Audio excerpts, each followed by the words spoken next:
Hello everyone and welcome to the channel. My name is Carolyn and I am a body positive personal trainer and body image coach.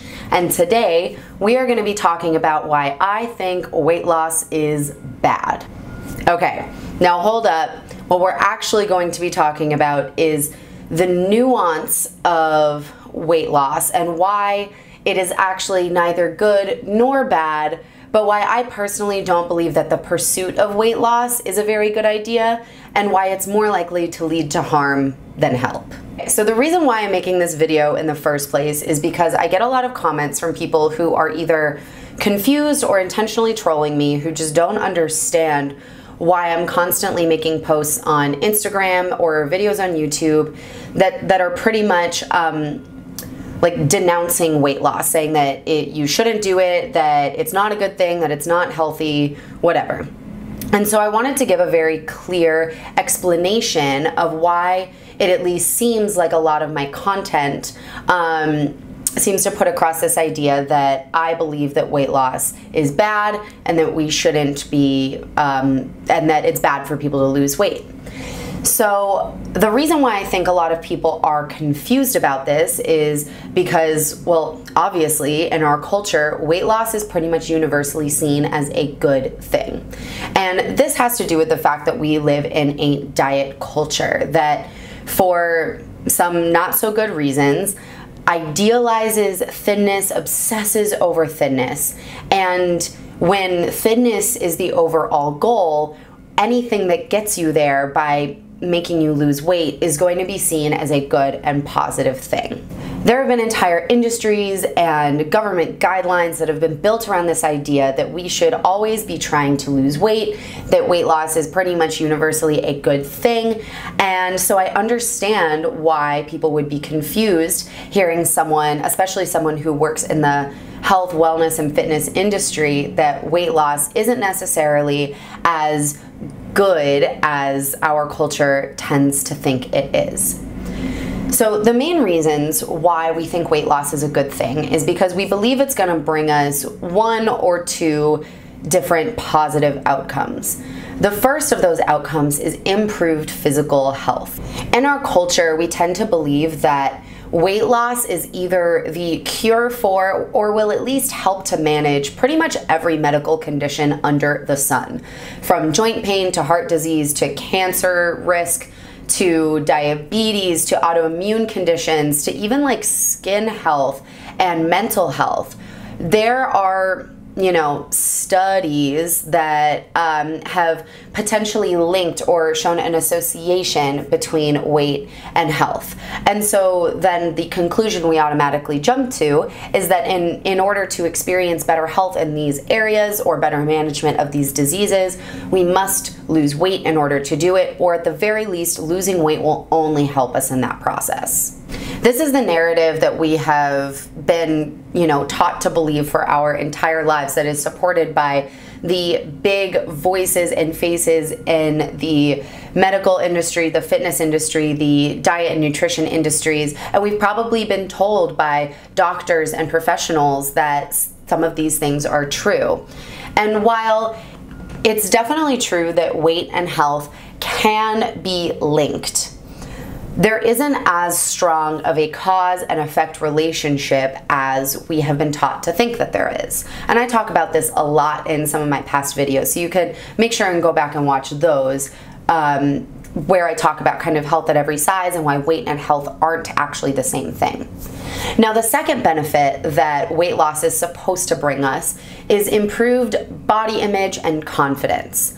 And this is because we're supposed to accept it as truth that the only people who are allowed to feel good about their bodies are people who are in the acceptable bodies, aka the thin ones, the fit ones, the muscular ones, the ones that look good or look healthy, even though words like good, healthy, and fit don't have singular definitions and can't actually describe one specific body type. When we go through our lives believing that this is an absolute truth, that some bodies are good and some bodies are bad, it makes sense that we would believe that losing weight to get closer to that good body will help us with our confidence and body image issues, because we believe the reason we feel bad about our bodies or that we don't feel confident is because we don't have a body that we're allowed to feel good and confident about. Now, the truth is, weight loss is actually very, very unlikely to bring either of these positive outcomes, which is why I believe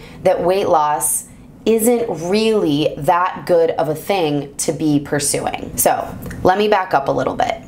I don't think that losing weight is bad. What I'm saying is that trying to lose weight on purpose is much more likely to cause you harm than it is to help you in improving your health, your confidence, or your body image. And I'm going to explain why. So first of all, weight loss, just like weight gain, is just a natural occurrence that can happen in a body for a variety of reasons. So weight loss itself is a pretty neutral experience. It's just something that happens to your body that is in response to something going on in the environment, something that's going on within your body. Weight loss is just a biological response. Same with weight gain. Weight gain isn't always a bad thing or always a good thing. It is a neutral thing that is the response to whatever good or bad stimulus is happening in the body. Now, according to diet culture, only good things lead to weight loss, so weight loss is only good. And in the same vein, only bad things lead to weight gain under the, paradigm of diet culture. So weight gain is always bad because according to diet culture, it's always associated with bad things happening, and weight loss is always associated with good things happening. But in reality, that's not actually how it works. There are tons of examples of weight loss and weight gain happening alongside of both good, bad, and neutral things going on within the human body. When it comes to weight loss, there are lots of negative circumstances that can result in weight loss, such as illness, such as eating disorders, starvation, food insecurity. None of these things are positives. They're actually likely to bring a lot of negative health outcomes, and they're also likely to cause a decrease in body weight. So in the cases of illness, of food insecurity, of starvation, of eating disorders, any weight loss that happens can actually be seen as quite a negative thing because it's being caused by and happening alongside of these other negative things that are going on. Now, there are circumstances where weight loss can happen alongside of positive outcomes, such as if a person is trying to incorporate more healthy behaviors into their lifestyle. So they start working out an appropriate amount, they start to manage their stress better, they begin to maybe eat more fruits and vegetables and fiber and adequate amounts of protein and healthy fats. And all of these changes that have proven scientific benefits outside of any changes in weight, they're going to experience those health benefits no matter what happens with their weight. Some of those people might also lose weight. And in that case, I guess you could say that that weight loss is a positive thing. But really, it's that the weight loss is happening alongside of positive health changes. If anything, it's the positive health changes that are causing the weight loss or the healthy behaviors that are causing the weight loss, not the weight loss that's causing the improvements in health. That's a really important distinction to make because, like I said, there's really unhealthy behaviors and unhealthy circumstances that can lead to weight loss. The weight loss doesn't cause the illness or cause the eating disorder or cause the food insecurity, just like the weight loss doesn't cause the improvements in health in those positive situations. Now, weight loss can also occur in totally neutral situations. Just a simple unintentional change in lifestyle, a move to a different area of the world, a person growing, aging, changing jobs that have more or less physical activity. All of these things can cause changes in weight just because it's a change in lifestyle. But that doesn't mean that that change in weight is necessarily good or bad. Now, some examples that have to do with weight gain, they're pretty much the same. I can think of tons of examples of situations where a person is gaining weight alongside of positive health changes. So we take the eating disorders example again, which eating disorders are a huge problem, and disordered eating is an even bigger problem. Behaviors that don't quite fit the diagnostic definition of eating disorders, but are still disruptive in a person's life and in their health. So with an eating disorder, when someone heals from that, they are becoming healthier. Okay, they may regain their period, they may improve their hormones, and in general, healing from an eating disorder is healing from a mental health condition. Now, a lot of people, when they heal from eating disorders, they also gain weight. And in this situation, that weight gain isn't unhealthy because it's happening as the result of healing and improved health. This is the same thing with any of those negative things that caused weight loss, becoming more food secure, coming out of a period of starvation, healing from a physical illness that allows you to get your appetite back, healing your digestive system so it can actually absorb the nutrients you're putting into it. All of these are positive health changes that may result in weight gain, which means that that weight gain is actually a positive thing because it's happening alongside positive health outcomes. But the situation that tends to be the only narrative talked about in diet culture and in areas of fitness and nutrition and medicine that are very entrenched in diet culture is those situations that are actually fairly rare compared to how we believe them to be, where negative health outcomes are associated with weight gain. And I'm not going to sit here and tell you that that never happens. Of course not. There's a huge variety of situations in which weight can change and health can change. But diet culture would lead you to believe that the only instances of weight gain are bad and associated with bad health outcomes. And the only way to reverse them is to then cause weight loss on purpose. But that is not how it works. So what does happen more often when someone tries to lose weight? We just kind of established that the health outcomes and the mental and emotional outcomes, like with confidence and body image, that those are not actually very common outcomes of intentional weight loss. What is more likely to happen are negative outcomes. So on the physical side, our bodies are not meant to engage in the behaviors that elicit weight loss long term. So when you think of someone who is going on a weight loss journey, what are they doing? They're dieting, eating less, and they are exercising more. Eat less, move more is a very common healthy recommendation for behavior change. But when you do that, when you eat less and you move more to the point where you cause a caloric deficit, where you're putting out more energy than you're taking in, this is a state of stress for your body. Now, our bodies are designed to be able to handle these states of caloric deficit in the short term. But when we're dieting, we are expecting ourselves to maintain that caloric deficit indefinitely. Because once we lose that weight, in order to keep it off, we need to continue to eat very little and move a whole lot to maintain those results that we achieved. Weight loss happens because we are eating less than we are burning, but that weight loss is not actually sustainable because the behaviors that led to it are not sustainable. See, here's the thing. The way our body responds to dieting is the same way that our body responds to starvation out in the wild. We are designed to have mechanisms to survive through periods of starvation. That's like a part of how humans evolved. But the point of those mechanisms is to get us through that period of starvation. And then once food is available again, we are hardwired to then eat as much of it as possible, and our bodies are hardwired to then put on extra weight so that we have additional protection for the next famine or the next period of starvation. And our bodies don't know the difference between an on-purpose diet and an accidental or coincidental starvation. Our bodies don't know the difference. Hormonally, biologically, it is all the same, and our bodies will respond in the same way.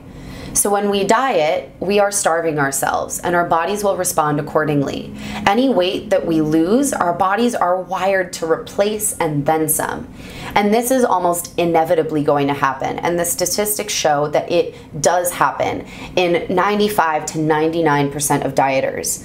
And that 1 to 5% who do keep the weight off, it's likely that they're doing it through maintaining really disordered eating and exercise behaviors, or even have a diagnosable eating disorder, which is the reason why their weight stays suppressed. They are the outliers. We're not supposed to be able to maintain that weight loss. So what happens when we gain that weight back? Now, culturally, we have this pressure to try to lose it again. And this is where the dieting and binging cycle starts. This is where the weight cycling starts, or the yo-yo dieting starts. These are all kind of words for the same thing. It's where you go back into the diet after you've regained that weight, you try to lose it again, but then your body responds exactly how it's supposed to and puts that weight on again. It may happen within weeks. It may take, a couple years, 5 years. It may take months. Who knows? Everybody is a little bit different, but it does happen almost every single time. And something that we know about yo-yo dieting and weight cycling is that it is actually linked to decreased health. It's linked to health risk. So we're trying to lose weight in order to improve our health. But the dieting and then the weight cycling cycle that we get ourselves into when we try to lose weight on purpose actually can lead to exactly the negative health outcomes we were trying to avoid in the first place. So that is one reason, the physical reason, why I don't believe that intentional weight loss is a good thing. The statistics show that trying to lose weight is much more likely to harm your physical health and actually lead to more weight gain in the future than it is ever likely to cause improved health or sustained weight loss. Now, the other benefit I talked about is that sort of mental, emotional benefit, that confidence and that body image boost that we hope to get from having a better body, or from reaching our goal weight, reaching our goal body. The problem with this is that any goal that is ultimately based in feeling like there is something wrong with us fundamentally, like our bodies are unacceptable, like we are supposed to feel shame about our bodies. Fixing our bodies in their physical form is never going to address the root problem, which is that shame, those feelings of unworthiness, that lack of self-acceptance. If you have a mentality of not accepting yourself, of feeling ashamed about your body, it doesn't matter how your body changes, those feelings are going to linger. And even if that short-term weight loss does kind of boost your confidence because you are getting positive feedback from your peers, you're feeling like you're getting positive attention, or that you're just in general fitting the cultural body ideal better, that satisfaction is bound to be fleeting. Because one, that underlying body shame, that fear of not enoughness still persists and is still the foundation of your self-worth. And two, as soon as that weight comes back, which like we talked about, it's almost definitely going to come back, all of a sudden that worth, that confidence, that good body image that you achieved goes right out the window. It is just as unsustainable as the weight loss itself. So trying to lose weight is more like a band-aid on body image issues. Trying to force your body to fit the cultural ideal, which is messed up and exclusive in the first place, isn't going to lead to like true, profound confidence, happiness, and good body image. Like I said, it's just a band-aid. It just sort of masks the problem, makes you feel better temporarily, but sets you up to maybe feel even worse, because the more times you go through that diet and binging cycle, the more times you regain the weight, and the more times you go from feeling good about yourself to shame, it's a failure every time. It feels like a failure every time. So now you have the shame about the way your body looks, but now you're also compounding on top of that the shame you feel about not being able to do it right, not being able to lose the weight, not being able to diet correctly, because you've been told that you should. And if you could, all of your problems would go away. That's what diet culture tells you, but it's all a lie. The only true way to heal your body image and improve your confidence is to work on the stuff in here and in here. No change in your body is going to make that happen. You have to do the mental and emotional work to learn self-acceptance and body acceptance, patience and compassion. And no, that's not as sexy as a 30-day bikini body shred program, but it is a lot longer lasting and a lot more in line with the results you're actually looking for when it comes to your confidence. I made this video because there's a lot of confusion over why I am not, a proponent of losing weight on purpose. Why, as a personal trainer, I'm not trying to help people lose weight ever at all. I don't see that as my job, and it's not something that I do with any of my clients. And that is very counter to the way that a lot of my industry operates, so I understand why it's a surprising thing to hear. But I hope this explanation I gave helps you understand a little bit better where I'm coming from. That it's not that I think weight loss is bad, it's just that I think in our diet culture, the process of trying to lose weight on purpose comes with a lot of risks. It's likely to make you less physically healthy and less mentally and emotionally healthy. Now, I wouldn't leave you without giving you some alternatives, because in the end, those goals are still there. You still want to feel healthier, be healthier, improve your health, and you still want to improve your confidence and your body image. And if weight loss isn't the way to do it, what is? Well, I kind of already touched on it a little bit, but just to circle back, when it comes to physical health, it's all about focusing on the behaviors that we know lead to better health, whether or not they cause any kind of change in weight. Because when we're focused on weight and weight loss, we're going to judge our success and judge our health based on if the behavior change causes weight loss, and we're likely to ignore all of the other benefits that that change brings us. But if our ultimate goal really is health, then we shouldn't need to lose weight in order to validate the behavior changes that we're making.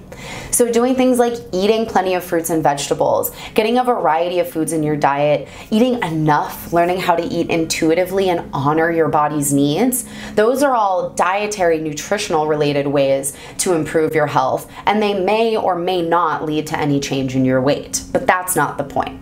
Also, things like making sure you're managing your stress well, that you have good sleep hygiene and you're getting good sleep most nights, that you have healthy, supportive relationships, that you're getting regular physical activity, time in nature, that you have a creative outlet. All of these things are proven to be good for our health, whether or not they cause weight loss. So focusing on the behaviors and not your physical size is what's actually going to lead you to better health.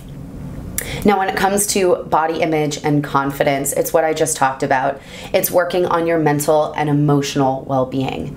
It's working through the false beliefs that you have about your body and what it means about your worth. It's about dismantling your internalized fat phobia and weight stigma.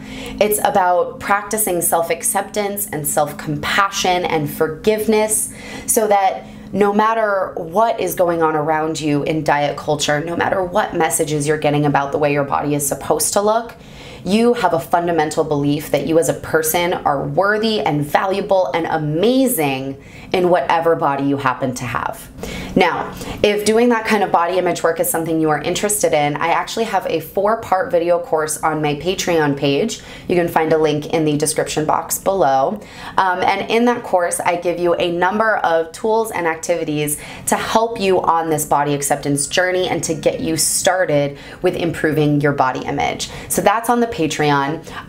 Even if you're not interested in that video series specifically, I highly recommend you go and check out the Patreon. Consider becoming a patron. I would be so grateful. The money that comes in through that is what helps to support me in creating this free content, both here on YouTube and on Instagram, in my newsletter, and anywhere else on the internet I might pop up.